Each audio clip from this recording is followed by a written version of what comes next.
to Simon and Meg at Planted Detroit. So whoever wants to, feel free to take it away and tell us a little bit about your operation. Awesome. What you guys do. Well, first of all, thank you so much for having us. Thank you to the other panelists for your presentations, really informative. A bit about us. We are a vertical farm, which means we're growing leafy greens, mainly baby greens, herbs, and microgreens indoors in a controlled environment using LED lights and hydroponics.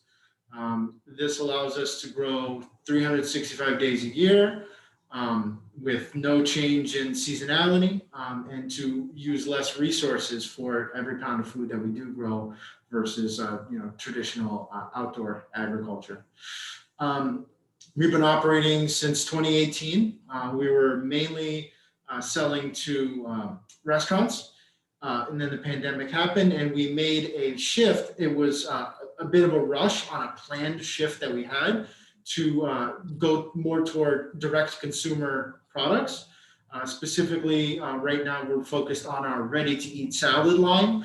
We have right now 4 SKUs, different salads, ready to eat, packaged with different ingredients that we source sometimes from Eastern Market and from a local dressing manufacturer as well.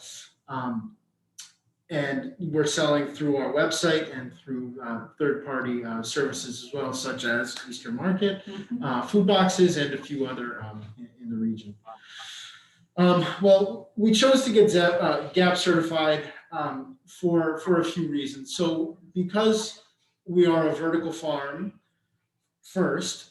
Second, we are a harvester of our own product. We pack our own product and we deliver our own product. So we really fall into a large umbrella of different certifications that we could possibly get into. Of course, we're also certified as a wholesale food processor through MDARD, but our first certification was actually GAP through the GroupGAP network. We chose this because, and Meg will touch on this later, being a federal agency, it's really recognizable to the customer. You say USDA, basically everybody knows, everybody has heard that term either in reference to the quality of a steak or just general oversight of an operation. It was really helpful for us to participate in the group as well. John was able, like Christine said, to really guide us through that process and help us out. My background in food safety allowed us to already have a little bit of a head start as far as SOPs and food safety plan, which is really in place before our GAP certification, but it was amended definitely, based on advice we got from the GroupGAP network to better facilitate that certification in the audit process. The certification process itself was really not painful at all. I essentially was responsible for all of it. It wasn't, it wasn't an extremely heavy lift. There were many hours spent making sure all our paperwork was aligned and there weren't any gaps in logs, and we had everything we needed. But it was really helpful to show us where our gaps existed and where we had, genuinely might have food safety concerns that we might not have addressed had we not done an audit. So I think that was really, really important and beneficial for us, and for any other facility to really get you thinking about the whole process, because once you're involved in it and your head is down and you're going forward, it's sometimes tough to take a step back and review everything as a whole. So that's what I think it definitely gave us a bird's eye view of our own operation, which can sometimes get tough when you're in the weeds. I do think it was relatively easy. Like I said, we don't fall under, and I'm sure Christine can back this up. We don't fall under the purview of a regular farm that some of these audits are designed for. So it was we had to kind of amend how we went about the audit process to address how, for example, field sanitation units really don't apply to us, but we had different ways to get around that and demonstrate that we do have proper sanitation units for employees and things like that. As far as surprises, Not really. The audit checklist was really simple. I was able to go through it, by myself several times before we were even audited by John or the USDA auditor who came through. Bob, I believe was his name.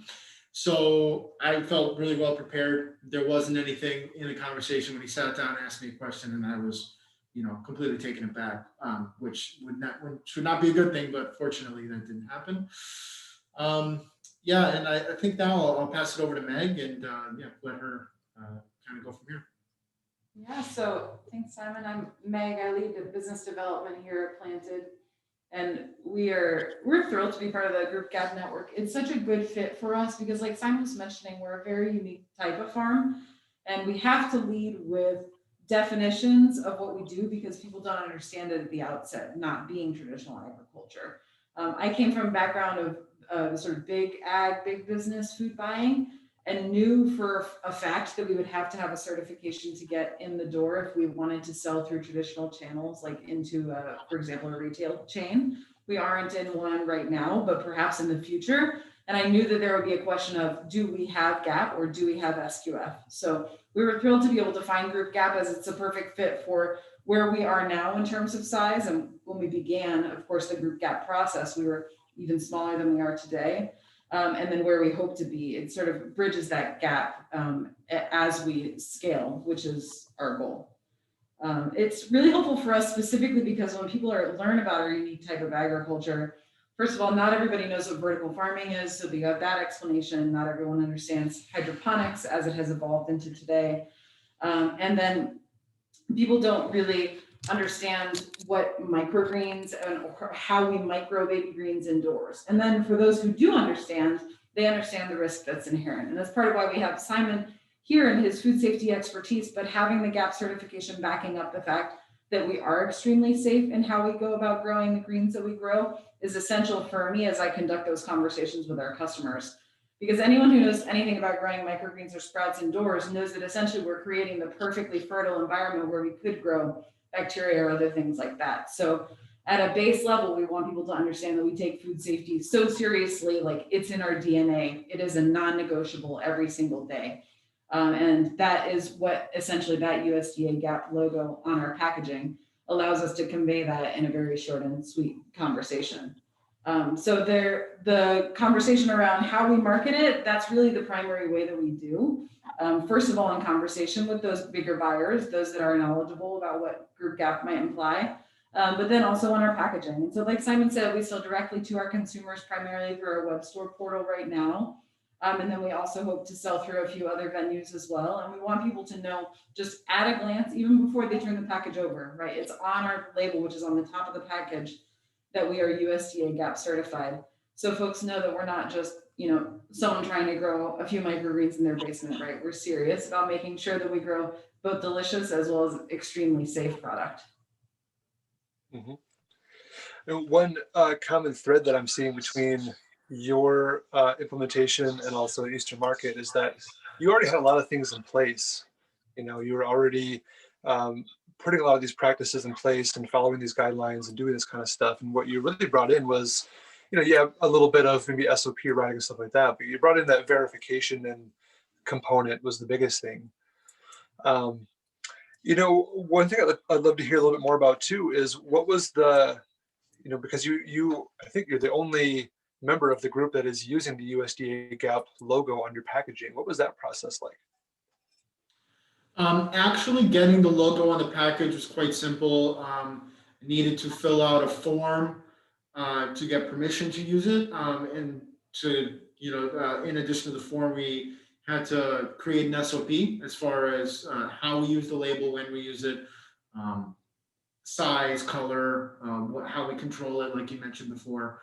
A couple emails and a signature, and we were off to the races. And now it's printed on all our labels really prominently, and it really warms my heart to see it on there. Mm-hmm. That's awesome. Meg, you mentioned a second ago that you saw GAP certification as, what would get you in the door to these conversations with buyers. Could you talk a little bit more about that? Is that like, are you saying that if you don't have a GAP certification that those conversations just end immediately? or how does that work? For sure. And having been on the other side of the desk, I was the one delivering that unfortunate news in the past, right? Buying for big retailers, or I also bought for a meal kit company that distributed nationally. We wanted so desperately to work with small growers and often loved their product, right? Delicious, growing beautiful specialty varietals. But we couldn't in good conscience buy it, touch it, process it, make it what we needed it to be, and then distribute it again to our customers and have faith that that would be safe for our customers, unless we saw something like the GAP logo, understanding what goes into that process. And of course, it can be a challenge, right? For many reasons, some of which Simon and Christine touched on.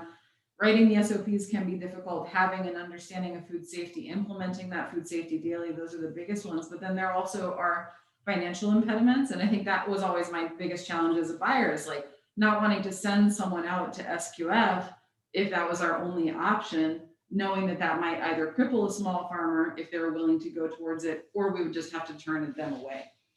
So now being on this side of the table and selling the delicious things that we grow here in Detroit, I wanted to make sure that I could just head those conversations off at the pass. And it also then gives us an opportunity to say to a buyer that maybe doesn't want to come into our farm or doesn't live in Detroit, doesn't follow us on social media and see what we do, they can just look at that certification and know that we're really taking things seriously, and we're not growing this in our bathtub, as we used to joke as a buyer.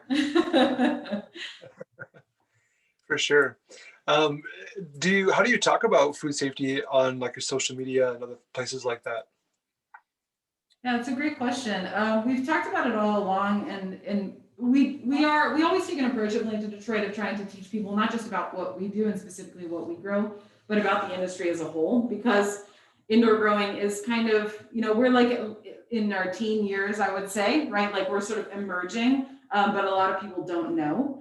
And so we want to show people that while what we're doing is very, very different, it's also very accessible. So we show just images like you have up here on the slide. We do show some of the food safety processes that we go through. Simon's written some blog posts that we share and reshare through our social networks about exactly how we approach food safety. We try and just answer any questions that folks have as well.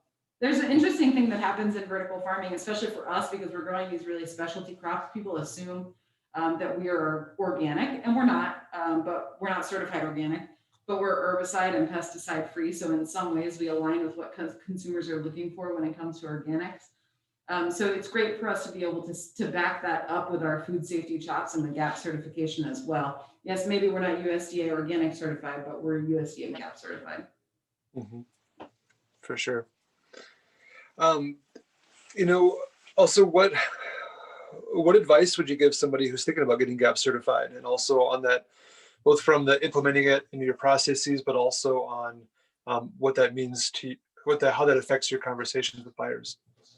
For sure. I mean, I would tell another farmer in our shoes to absolutely pursue it, right? From the accessibility perspective of affordability, the accessibility of how to go about it, right? The services that John has provided for us, as well as for Christine and for any other GroupGAP members, just to take you through that process before the auditor steps foot onto your farm, to like assuage your concerns, to assure you that the food safety processes that you have in place are indeed the right ones.